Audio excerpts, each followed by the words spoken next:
G'day fellas and welcome to AFUS Academy. In this series, I'm going to be teaching you how to get the fastest AFUS possible that we know of on every single map that we can find. Now, there's a brand new philosophy that I brought into this game. I can't remember where I found it, where I thought of it, so whoever you were out there, thank you for showing me the way. This AFUS is going to be just a little bit over 10 minutes. Which is incredibly fast when you think about it. So I've compared this strategy to even the Geo spot, and I can't get my AFUS as fast in this position here compared to when I'm going for the Geo. Obviously, if I just take the 4 mexes, then it's exactly the same. But this is just based off the 4 mexes that we've got, and that's it. So let's get into it. Let's take a look at how we do it. Now, we're going to start off with a single mex, a second mex, into 2 wind turbines, and then into a third mex, and then a third wind turbine. Now, one of the caveats I will provide you right now is that I've actually edited the game files to give me consistent wind. Now, it's important to note that that is not a high amount of wind. That is the average wind for the map. And the reason why is, for whatever reason, I've spent the last hour and a half trying to do this, and every single game my wind stalls at whether it be like 2 minutes or 3 minutes, and I'm talking like a full stall, so I can't even get like a clean run. So this was actually my very first time doing that. So you can see that the wind turbines, they're actually idle, but they're gathering up 15 energy. So not the maximum. Keep in mind the maximum on this map is 19. So, you know, in the event that I was doing this with that, you know, we'd be looking at 19, and I probably could do a clean run through. But in your games, this will be representative of that average wind, which will be a lot more close. Keep in mind that if you do have those stalls in your games, that it will obviously slow down your build. The reason as I said, I've done it here is because I don't want to spend another 90 minutes trying to get a clean run and keep getting stalls. So let's get into it. So we're going to open with a bot lab here, and the trick that we're doing here is we're going absolutely ham on Lazarus, and we're not making a lot of wind turbines. In fact, we're making so few wind turbines, we're going to be killing our commander very early in the piece. Now, normally when I used to see people killing their commanders quite early, I'd say to myself, oh, that's a bit early, mate. You're not going to be able to utilize the full resources there from the commander. But you'd be surprised exactly how early you can get into it. So it's a Lazarus opening into a construction bot into 5 Lazarus after that. The first Lazarus is going to come out and find the nearest trees to go off. In this case, it's the ones right outside the base. Behind this, our construction bot is going to start building a construction turret, and we're going to make sure that our commander assists with it, but we want to boost out this Lazarus just before that we do it. And you can see we're just making sure that we've got enough energy. Now, with this Lazarus, we're going to be sending him over towards the pond. He's going to be picking up all of the rocks. Keep in mind, you actually do get energy back from those rocks on the pond as well as metal. And this first Lazarus is just going to continue on his way, just going to gather up that energy. And now that we've been able to build up a decent amount of energy here, what we're doing is just throwing down our nano, and the commander is going to be the one that moves out over towards the metal extractor. And there's a couple of reasons why we do this, but the main reason why is because we actually need to put down our advanced bot lab. You can see this is coming down pretty damn early, 2 minutes and 30, and we've already got it in queue, which is kind of crazy. So up until this point, we've got 4 Lazarus that are out at the moment. So we've got our first one that's come out in this route, the second one coming to the pond and then just going to take trees. The third one, he's done a little bit of a whiz around here, and he's just collecting. But now you'll see that we are, I'm just going to pause it quickly because we're getting a little bit, it gets a bit complex. So the third one came out and he just ate trees for a little bit just to help out with the nano. But then he's going to move on, and he's going to move on as soon as that fourth one comes out. He's going to move on and have a look what we're doing. We're actually going to go and take the rocks over on the shore, because it's quite often that you'll be playing and this C player will only take these rocks and then they'll go straight into the ocean, and a lot of players will just ignore them. On top of that, you're going to be able to get reclaim at the front. So I'm positing that you should be looking to do that, and as a result, we're going to be taking all those rocks. Now, the last 2 Lazarus that we've got, we're going to be making sure that we eat our lab with it. One of them's going to come over and eat trees down here, and the second one, he's going to go over and eat trees over here. And the second one's going to wait for the commander to blow, and you can see this is a very early blow, 3 minutes 30, and this commander is going to be coming down. So very, very early in this game. And keep in mind that the reason that we justify the commander walking out here is that way that it's a little bit easier for us to actually go and reach him as well, because he's not in here. It makes it much more simple.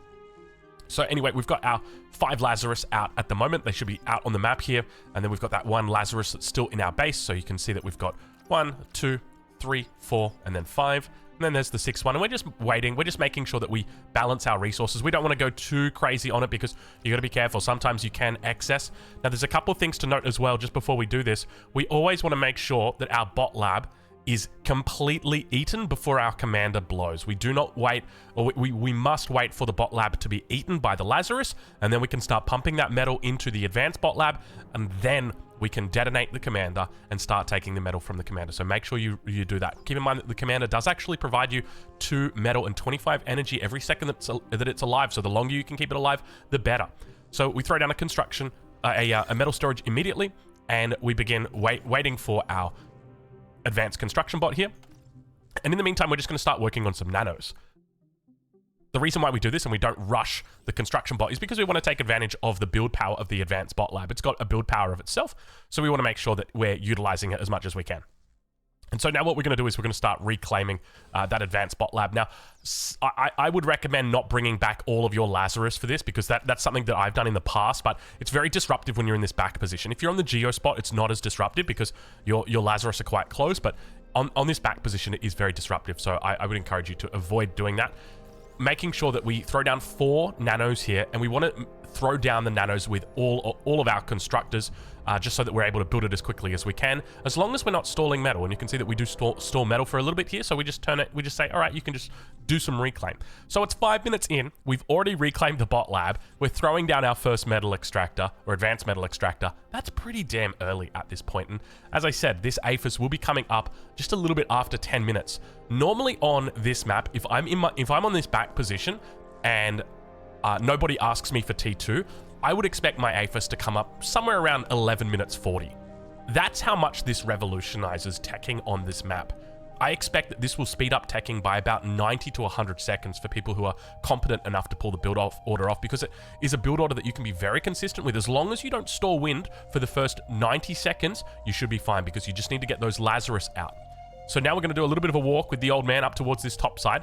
You can see we've laid down all 3 of our advanced metal extractors, and we're going to put down our AFUS, our very first AFUS.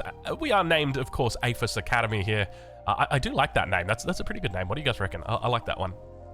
And the old man is going to waddle up towards that top side just to start working on the advanced metal extractor.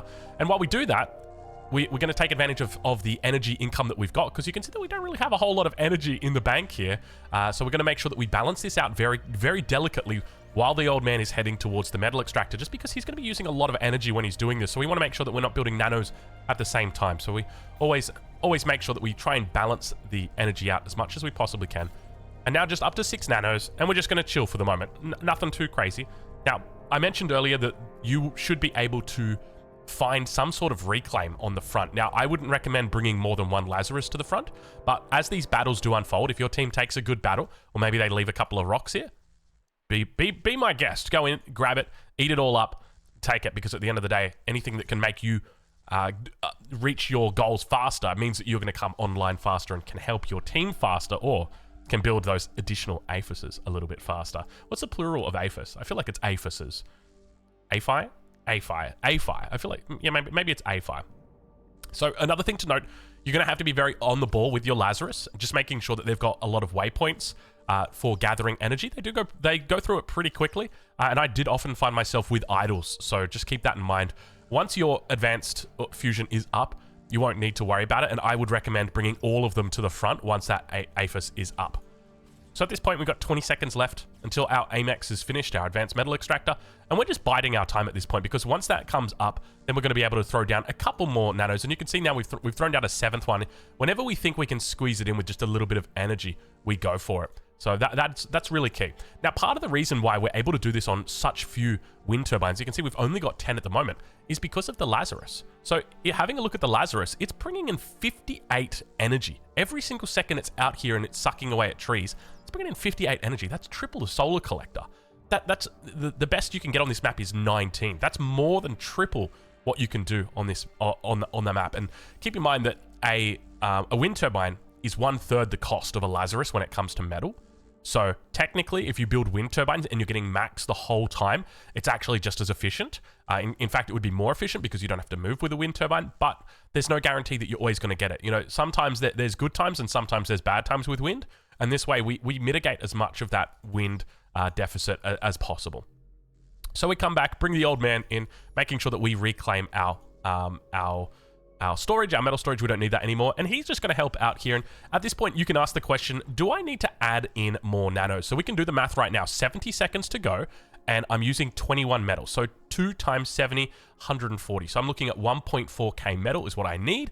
And I don't have that. I only had about 500 at the time, which means I'm going to store metal at this point. So I need to start looking for metal from other sources. Am I going to start taking that from my wind turbines? Am I going to start taking that from my existing nanos? Because the reality is I don't need to keep these guys. You think about how much metal this is, right? If we look at reclaiming this is 210 metal. We're making 37 metal every second, which means that you're talking roughly about 6 seconds, 7 seconds earlier getting your AFUS online.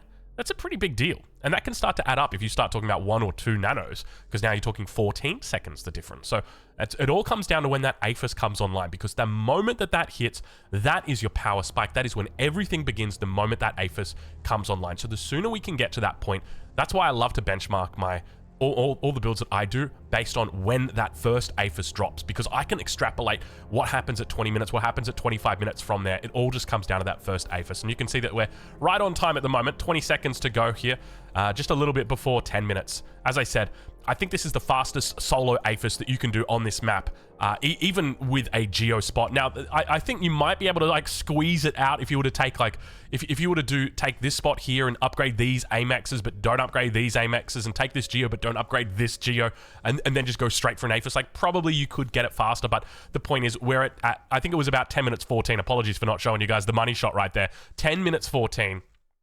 And that's when the AFUS comes up. Now, as soon as that comes up, what we're going to be doing is throwing down our advanced energy converters, as we always do, but we want to make sure that we are adding in construction turrets whenever we can, when we want to be really careful to make sure that we've got enough metal for it, because if we build a construction turret when we don't have enough metal, what's going to happen is we're just going to stall out. And these guys, we want to make sure that they're working every single second of the day, and if they're not, it's going to really hurt us. So making sure that we do that.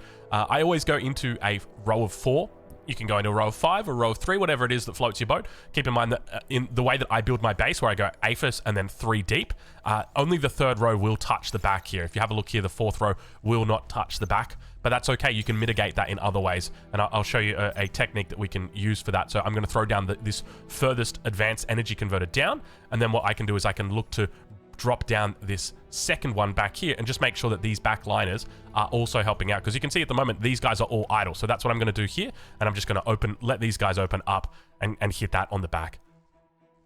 So now that we enter the point, so we're at 11 minutes 30, which is normally the time where AFUSs might start coming up. If you've got really good macro and good wind, and you follow a standard build where you go up to like, 25, 30 wind turbines and a whole bunch of energy converters, then you can expect your AFUS to be coming up around now. Whereas we've just got our AFUS up and we've got all 5 of our energy converters coming online at the same time, which means we are so far ahead.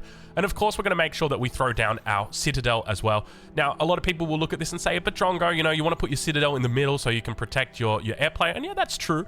But at the end of the day, I mean, we probably could have built our base around it. So I probably could have built my base something like that and then thrown my Citadel down here. But there's still going to be a weak spot. Unless I build it quite literally in the middle, there will still be a weak spot. And I've seen time and time again where the anti-nuke gets scouted out and the enemy will just nuke right on the edge. So I would recommend in this situation, best thing he can do is build his own anti-nuke. Of course, it's a little bit tougher, but the reality is it's very difficult to get down there and do that. I mean, I could probably squeeze it out like right now at this point, but I don't have enough build power to get it out in time for him, because we're not building enough constructors. That's the reality. Not enough constructors, but we're not building a reasonable amount of constructors. Now, at this point, I've gone for a second AFUS.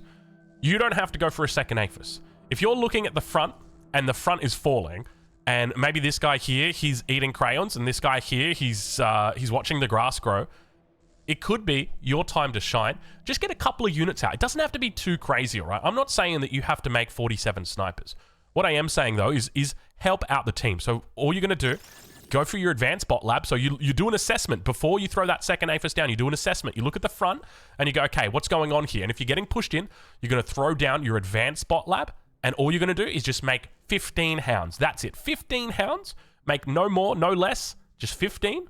and then from there, reclaim the advanced bot lap and straight away into your second AFUS. That way, you can help out with the front, and you're feeling good about yourself. But let's say you look towards the front before you throw down that second AFUS and everything's going fine and dandy. What does that mean? That means that we just keep on going, baby. Now, of course, you can also look to do things like go for a tier 3 gantry. There's quite a popular play. I mean, it was probably one of the first videos that we did on the channel where we go into the T3 gantry off one AFUS. And just go for a whole bunch of marauders really, really quickly. So that's another option for you, especially on a map like Straight, where you've got these avenues to attack up through this position. It's definitely something that can really be successful. So always look to try and take advantage of that. But as you'll be familiar with, the most common thing is just to keep making AFUS. Just because of the way that the economy is scaling, it's important to remember that when it comes to Beyond All Reason, so we're 14 minutes through the game and we've just got our second AFUS down. Our first AFUS completed just after 10 minutes. So within 4 minutes, we've just doubled our economy. Our energy economy has doubled in 4 minutes. And now if we were to take this a little bit further and say, okay, so that was at 14 minutes. So let's see how long it takes for us to double again. So let's go from 2 AFUS, from 3 AFUS, let's go up to 4 AFUS. Let's see how long it takes us to get this 4th AFUS in. And as you can see, it looks like it's going to be coming up just before 18 minutes. So less than 4 minutes, and it's doubled again. And that's the nature of economies in Beyond All Reason, which is why it's so important that when it comes to taking your foot off the gas, we don't take it off until we have to take it off, or until you've made a decision, hey, I'm going to kill somebody. Now, keep in mind that there are, obviously, we talk about it all the time, making units is very important. Look to even maybe help out with a little bit of T1. There's so many options for you, but look, that's for another video. This is the build order. This is how you do it. This is the 10-minute AFUS on the back line. No sneaky shenanigans, no nothing crazy, no geo needed, baby. You just do it in 10 minutes, and that is going to be it. So we'll leave it there, and we'll catch you guys in the next one. Thank you so much for watching.